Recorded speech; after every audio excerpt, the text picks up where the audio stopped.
I didn't like that he made it, but that's a cool feeling. I like being in that environment, And this place, if you want to find that environment, it's in Sacramento. Coach, Nikola was particularly animated in most of the huddles. Was that part of the plan, or is he just want to take on a little more responsibility and trying to fire up the guys and drawing plays and all that stuff? We were trying to give them a little more leeway to let them communicate and talk first. So now that doesn't always go well, but it did tonight. And I talked about it before the game, but you have to be okay with criticism from your teammates. These are your brothers. Like, you guys are going through this journey together. They're not being personal with you. They're trying to accomplish a goal for that night. So if we can do that and it can be a positive going forward, that really helps when things get tough, them relying on one another, because then that bleeds onto the court and the communication gets better. You go from the timeout to the court. That's where you really see good things. So, yeah, there was a bunch of examples. Aaron was great. CB, unfortunately, I have him breaking the huddle now. I guess that's his new thing. I'm not sure if he's comfortable with it, but he stepped up, so that's his role now. One of the things that Jalen did, the second quarter and the fourth quarter, you subbed him in. Things had gotten chaotic for you guys. Yeah. And you guys got 3 good possessions in a row each time you subbed him in that second and fourth quarter. How important were those possessions, and what did you see out of those possessions? Steadiness. I mean, that is Jalen. Like, he's a steady kid. I think his biggest growth in the NBA is he is an old school point guard, the way he brings the ball up. And so everybody thinks they're going to pick him up. And it was effective when he first came in the league. And now he's found a way to navigate the ball up the floor in his style and allows us to run and execute sets because he's a really good screener. He's a really good catch and shoot guy. And he's got a good feel for just staying within his own lane. And when you have players as good as some of our guys are, if you can just do that, you can play.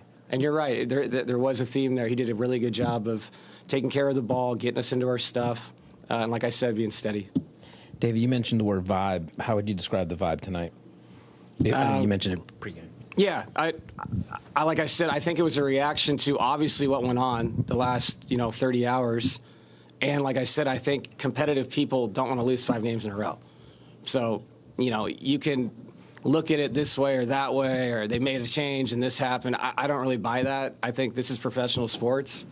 And if you get used to losing, you shouldn't be in this. And I think that was a big part of it, too. It was the emotion of what happened and the fact that, man, we've been embarrassing lately. We got to win a game.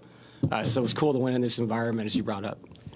David, apologies if you got asked this pregame, as I missed your visit. But you missed out. I wonder, once, the organization made those tough decisions, but once kind of the spotlight internally came to you, just how did you handle your voice with the team, and what was the approach in terms of getting this ball rolling and the impact you want to have? Yeah, I sound crazy, but I've been talking to the team for 8 years, and so I didn't feel like there was a big difference. I mean, I'm doing pre-games, I'm doing walkthroughs, I'm doing film sessions, all of them on one side of the ball. And so they've heard my voice forever, especially Nikola, Jamal, Michael. So to me, it was different responsibilities and delegation and in-game.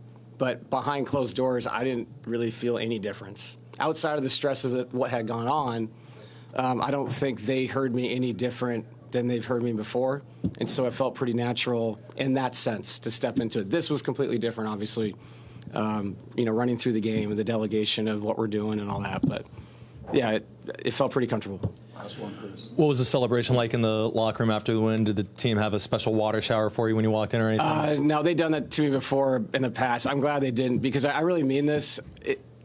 We got 2 games left. So it's cool. I'm sure it's a fun story and everything, but that's not the story. The story is the Nuggets need to win, and we need to win Friday. And we got to bring it Friday. And we got to bring it Sunday. Me coaching the team tonight, what went on, you have to turn the page and you have to look at what's important. And what's important is us competing on Friday night. It's not about me or somebody else feeling better about themselves tonight or the teams, all that stuff. It's come together and let's do something cool and special with these last 2 games. Thank you, David. Thank you. Congratulations.